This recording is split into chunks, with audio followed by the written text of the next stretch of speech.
Classificação indicativa. Livre para todos os públicos.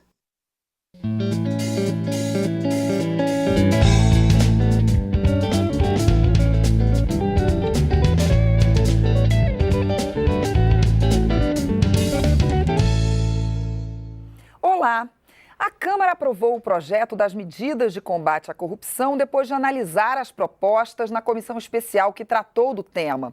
O texto do relator, deputado Onyx Lorenzoni, sofreu modificações no plenário.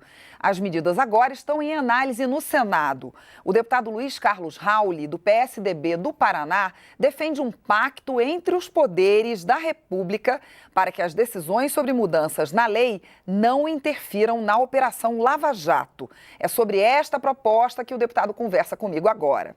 Eu sou Mariana Monteiro e este é o Palavra Aberta, um programa da rádio e da TV Câmara. Deputado, tudo bem? Graças a Deus, Mariana, graças a Deus. Deputado, vamos falar um pouco sobre essa sua ideia que o senhor teve desse pacto, porque está havendo aí uma crise entre os poderes. Bom, o projeto foi modificado na Câmara, né? Contrariou o acordado que estava nas 10 medidas propostas pelo Ministério Público Federal, com 2,5 milhões de assinaturas. Criou uma revolta muito grande no Ministério Público Federal e na Justiça Federal. E em toda a justiça. E também a população se revoltou. Então, a Câmara dos Deputados, por 2/3, né, de cada 3 deputados, 2 votaram pelas alterações, né, pela criminalidade de juízes e promotores, e 1/3 não votou. Ficou estabelecido um conflito de poderes, uma grave, profunda crise institucional entre o Legislativo, né, contra o Ministério Público e o Judiciário e vice-versa. Qual é a saída? Aprofundar a crise? O projeto está no Senado, está tendo audiências públicas, até o juiz Moro foi lá esta semana. A minha proposta, que o meu partido e os outros partidos que têm os pés no chão e a cabeça no lugar, faça um pacto. Não tramita mais nenhuma proposta dessas 10 medidas ou qualquer outra proposta do Senado ou da Câmara que interfira no processo do Lava Jato, do que está em curso no país. Que se conclua esse processo ou que se faça um pacto, que essa é a minha proposta, entre o presidente da Câmara, do Senado, do Supremo Tribunal Federal, procurador da República, presidente da República, num primeiro momento. No segundo momento, os partidos políticos estanquem o processo e, ao mesmo tempo, tente buscar uma alternativa entre os poderes. Que isto aqui está mais para um pacto de poderes, porque há um conflito claro do Poder Legislativo com o Judiciário e o Ministério Público.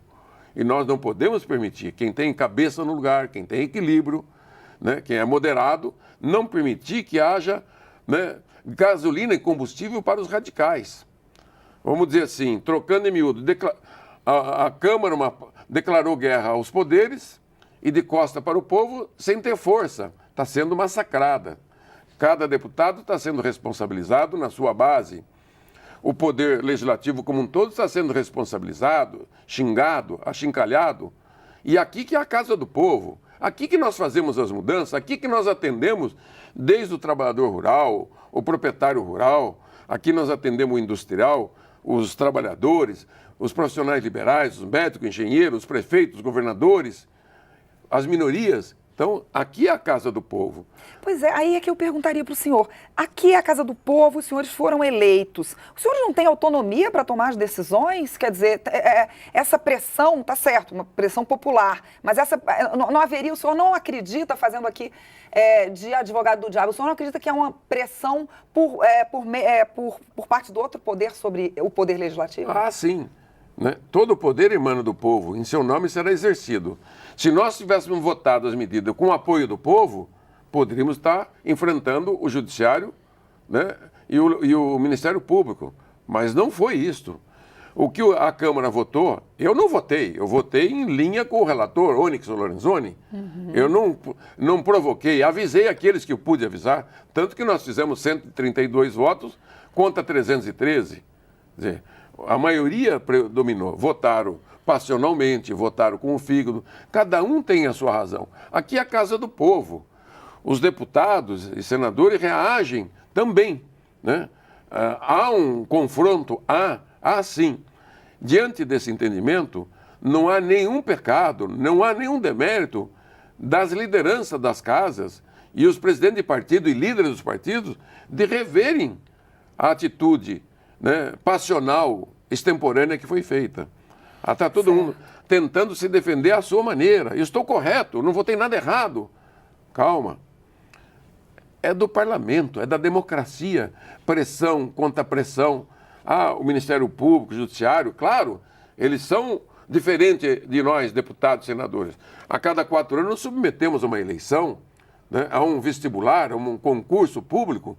Eles são permanentes, faz um concurso e tem a sua carreira garantida, o seu salário garantido, irremovíveis, né? Então, eles têm a sua proteção. Uhum. Nós queremos discutir essas questões em outro momento. A preocupação do país hoje é a economia, que vai de mal a pior, é a ética, é apoiar o Lava Jato para que se conclua essa fase triste, sombria da vida brasileira. Mesmo que pegue partidos como o seu, por exemplo, o PSDB. Duela que duela, minha filha. Um que ainda não entrou, né? Viver é perigoso. Fazer política é muito mais perigoso. A Chiara Lubich, a mentora do Foucault, diz assim, a política é o amor dos amores. Eu entendo política como uma missão de vida, de se doar. A maioria dos homens públicos e mulheres públicas desse país, mas que tem maçã podre e batata podre, tem, como tem em todas as outras profissões. Como tem no judiciário, como tem no Ministério Público, como tem na medicina, como tem na advocacia, como tem no meio empresarial, como tem no meio de trabalhadores.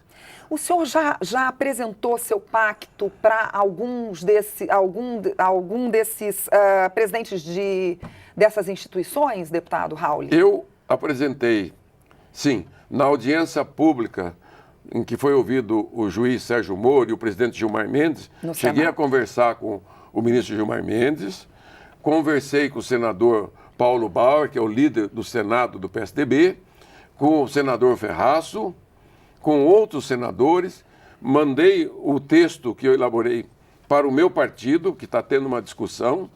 Já está tendo uma discussão interna. Muito forte.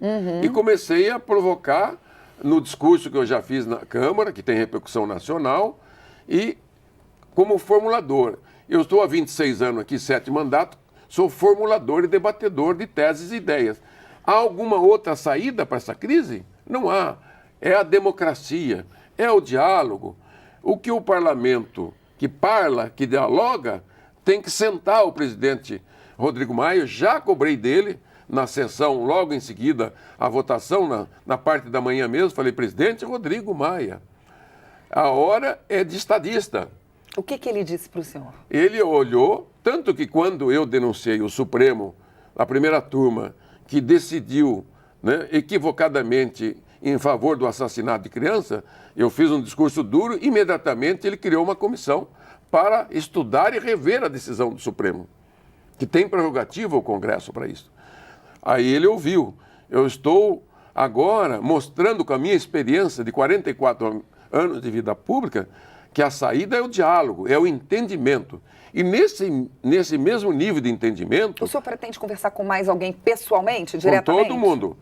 O próprio presidente da República, Michel Temer, pode aproveitar essa crise institucional e política dos 3 poderes, né, e mais o Ministério Público, que é o 4º poder, e a população que está revoltada, de fazer o pacto que ele não fez ainda, pelas reformas.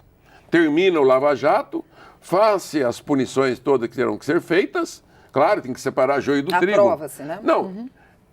Não se vota nada a respeito disso. Não, eu digo, aprova-se depois. Não se mexe no jogo que está sendo jogado, não mexe no juiz, não mexe no bandeirinha, na regra do jogo, não muda o campo de futebol, né? Enquanto não houver um entendimento nacional dos poderes, do chefe dos poderes. O Janot, a ministra Carmen Lúcia, o Michel Temer, o Rodrigo, né? E o Senado. Renato. E os presidentes dos partidos, ou os líderes dos partidos, ou todos juntos, para fazer um entendimento. E já aproveita, né, o entendimento e já pactua tudo o que tem que fazer. Porque o momento é grave. A população está revoltada, vai às ruas, e está indo às ruas. Claro, uns entenderam, outros não entenderam, não sabem ao certo, cada um está se defendendo à sua maneira. Virou uma torre de Babel. A Câmara dos Deputados é o poder do povo. E seu nome deve ser exercido. Houve panelaço, né? Nós devemos reconstruir a imagem do parlamento com um diálogo. Daqui a pouco tem eleições, daqui 2 anos. Muda daqui 2 anos. Mas daqui 2 anos nós estaremos enterrados, sepultados, né, a democracia brasileira, a radicais dos 2 lados, da extrema esquerda e da extrema direita, querendo tocar fogo, jogar gasolina, querosene. Os moderados, que são, né, sociais-democratas, e aqueles que são democratas, republicanos, trabalhadores conscientes, empresários conscientes, querem o entendimento nacional.